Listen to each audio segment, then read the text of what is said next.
जय श्री कृष्णा। जय गोगा जी महाराज जी की जय। नवमियों के ऊपर हम जय वीर गोगा जी की व्रत कथा व उनकी पूजा विधि सुनेंगे। जय गोगा जी महाराज जी की जय। एक समय की बात है, श्री योगेश्वर गोरखनाथ जी अपने शिष्यों को उपदेश दे रहे थे। तब उनके परम शिष्य ओगरनाथ ने प्रश्न किया, हे नाथ, आप साक्षात शिव भक्ति स्वरूप हैं, आप ही भक्तों के उद्धार हेतु अवतार धारण करते हैं।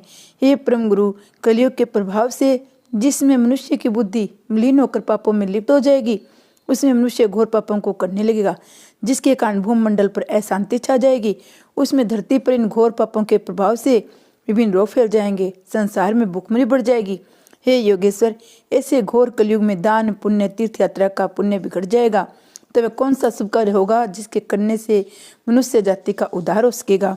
ऐसा सुनकर श्री गोरखनाथ जी बोले, हे परम शिष्य, तुमने बड़ा ही उत्तम प्रश्न किया है, क्योंकि कलयुग के बढ़ जाने पर मनुष्य की कोई भी सेवा धर्म कर्म शांति प्रदान कर सकेगी।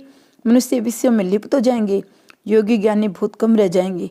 ऐसे समय मेरे ही अंश अवतार जहर वीर गोगा के व्रत पूजन से ही मनुष्य का कल्याण हो सकेगा। इनके व्रत पूजन से बांझ स्त्री पुत्रवती हो जाएगी, निर्धन धनवान बन जाएंगे, ऐसा दे रोगी आरोग्य सुख को प्राप्त करेगा, मूर्ख को भी ब्रह्म ज्ञान की प्राप्ति हो जाएगी। अर्थात इनके व्रत पूजन से मनुष्य की निश्चित ही समस्त मनोकामनाएं सिद्ध होगी। इनका उपासक संसार में समस्त सुखों को भोगकर अंत में शिवलोक को पहुंचकर परम आनंद में विलीन हो जाएगा। हे शिष्य, केवल तुम्हारे प्रश्न करने पर यह संतों भक्तों को विश्व कल्याण हेतु अब मैं जाहिर वीर गोगा की व्रत कथा सुनाता हूँ। सभी ध्यान पूर्वक सुनो। बोलिए जाहिर वीर गोगा जी की जय हो।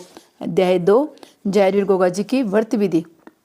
गोनाथ जी बोले, हे भक्तजनों, पिछले अध्याय में आपने श्री जाहिर वीर गोगा के व्रत पूजन से होने वाले लाभ को सुना। अब मैं कथा प्रारंभ करने से पहले श्री जाहिर वीर गोगा जी के व्रत पूजन की विधि का वर्णन करता हूँ, क्योंकि बिना विधि के कोई भी यज्ञ पूर्ण नहीं होता।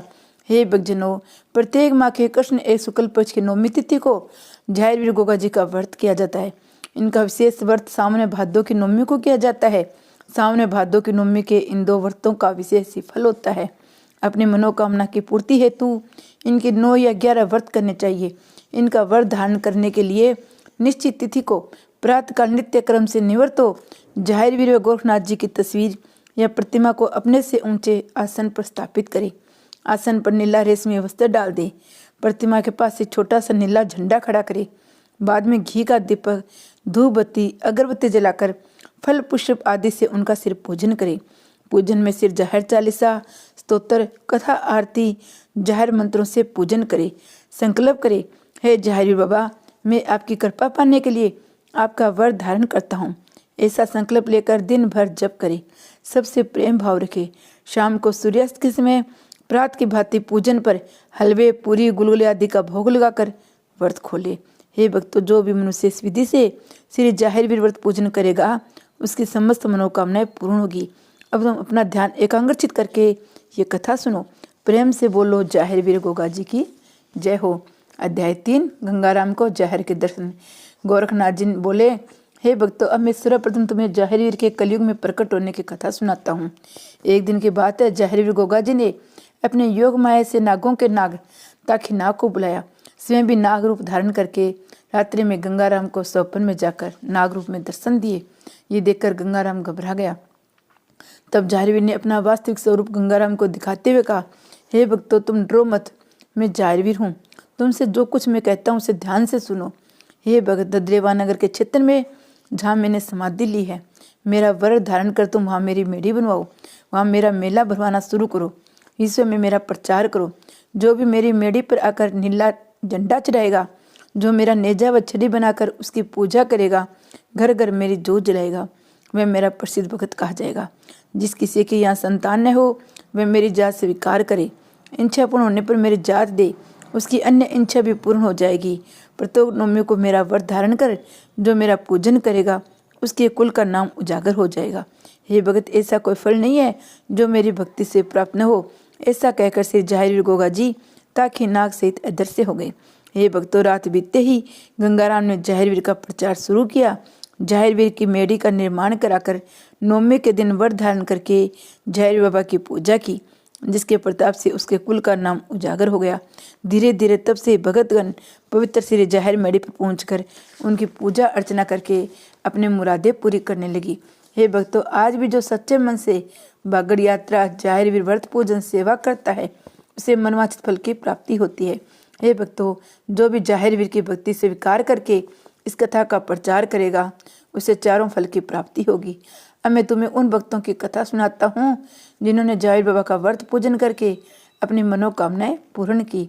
अध्याय 4 अर्देवी की कथा।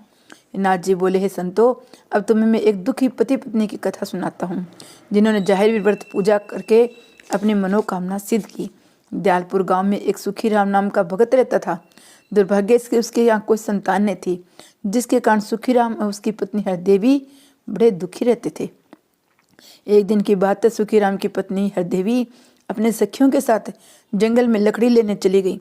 जंगल में जाकर उसकी सखियां आपस में बातें करते हुए कहने लगी, जिस दिन इस बांझन के सुबह दर्शन हो जाते हैं उस दिन भोजन तक प्राप्त नहीं होता है। ये बात हरदेवी ने सुन ली, मगर अपनी सखियों को कुछ नहीं कहा। मन ही मन रोते हुए लकड़ी लेकर अपने घर चली आई। शाम के समय जब उसका पति मजदूरी करके घर आया तो देवी ने वह बात अपने पति को सुनाई। सुखीराम की बात सुनकर वह बहुत दुखी हुआ। भगवान से प्रार्थना की, हे भगवान, हमारे यहाँ तो एक संतान देकर हमारे सिर से पुत्रहीन होने का कलंक दूर कर दो। ये कहकर वे दोनों सो गई। सुबह भगवान की प्रेरणा से जाहिर बाबा जोगी का भेष बना हाथ में डमरू लेकर जाहिर गाथा गाते हुए भिक्षा मांगने के बहाने उनके घर आए।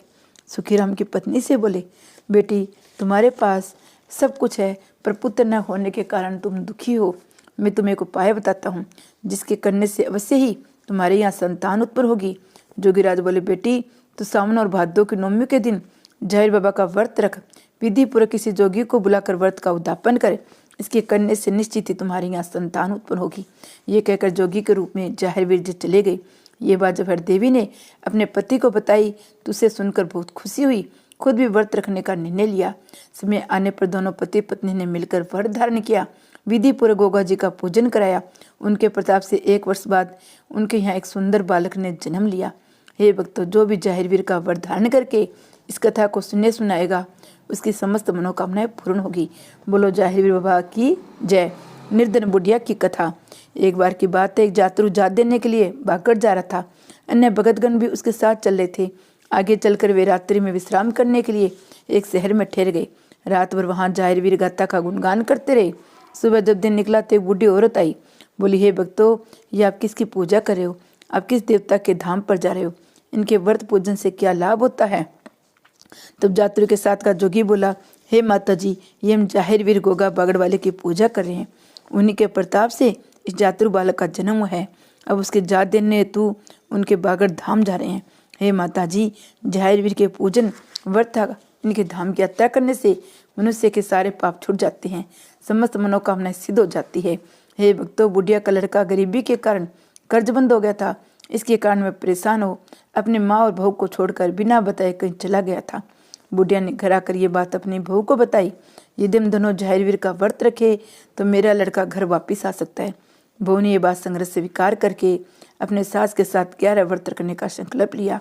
केवल 2 नवमी के व्रत उपरांत ही वह लड़का जिस शहर में था वहां उसे जेवर से भरा थैला सड़क पर पड़ा हुआ मिला। अगले दिन वह लड़का उस जेवर से घर वापिस आ गया, जिसे देखकर सास बहू बहुत खुश हुई। घर आते ही उसने वह जेवर बेचकर अपना सब कर्जा चुकाया, निजी व्यवसाय शुरू कर दिया। जब लड़के को माँ और बहू ने बताया ये सब जाहिर वीर की पूजा के प्रताप से हमारा उद्धार हुआ है, तो उसने भी जाहिर बाबा के व्रत रखे। बुढ़िया और उसके पुत्र वधु ने एक ही दिन अपने व्रतों का उद्यापन किया। उस दिन जोगियों व कन्याओं को दान दिया गया। जाहिर बाबा के नाम पर भंडारा किया गया। हे भक्तों, सच्चे मन से जाहिर बाबा का व्रत धारण कर जो भी इस कथा का पाठ करेगा वह सिंगर सुखी हो जाएगा। बोलिए जाहिर वीर गोगा जी की जय हो। अध्याय 6 जाहिर प्रकोप कथा। अब मैं तुम्हें जाहिर बाबा के रुष्ट हो जाने पर उनके प्रकोप की कथा सुनाती हूँ। सीतापुर गांव में एक परिवार में पहले से जाहिर बाबा की पूजा होती थी। प्रत्येक भादों की नवमी को थापे दिए जाते थे।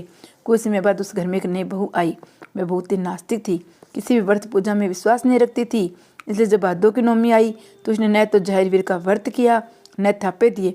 कहा ये सब ढोंग है, इन पूजा व्रतों से कुछ नहीं होता। ये कहने के बाद जब वो रात को सोई तो उसे सपने में सांप ही सांप दिखाई दिए।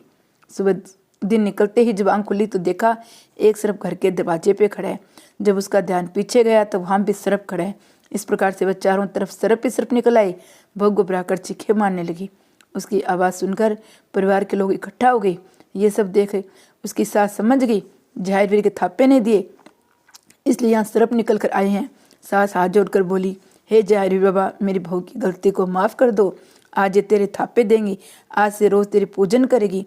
बहू ने भी हाथ जोड़कर सिर झुकाकर कहा, जाहिर बाबा मुझे माफ़ कर दो, मैं सदा तेरी पूजा करूंगी। इतना कहते धीरे धीरे सभी सर्प गायब होने लगे। इनमें से जाहिर रूपी सर्प ने अपने वास्तविक रूप में प्रकट हो गए और कहा, हे देवी, तूने मेरी न तो पूजा स्वीकार की बल्कि मेरा अपमान किया, जिसके कारण ऐसा हुआ। लेकिन मैं तुम्हें माफ़ करता हूँ, मगर मेरी ये बातें ध्यान से सुनो।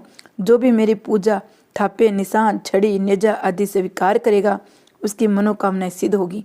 मगर इन इच्छा पूर्ण हो जाने पर जो मेरी स्वीकार करी हुई पूजा बैठने देगा उसे मैं तुम्हारी तरह दंडित करूँगा। ये कहकर जाहिर बाबा अपने सर्पों सहित अदृश्य हो गई। जो भी इस कथा को नियम से पढ़ेगा उसे उत्तम फल की प्राप्ति होगी। जय गोगा जी महाराज जी की जय। जय गोरखनाथ जी की जय हो।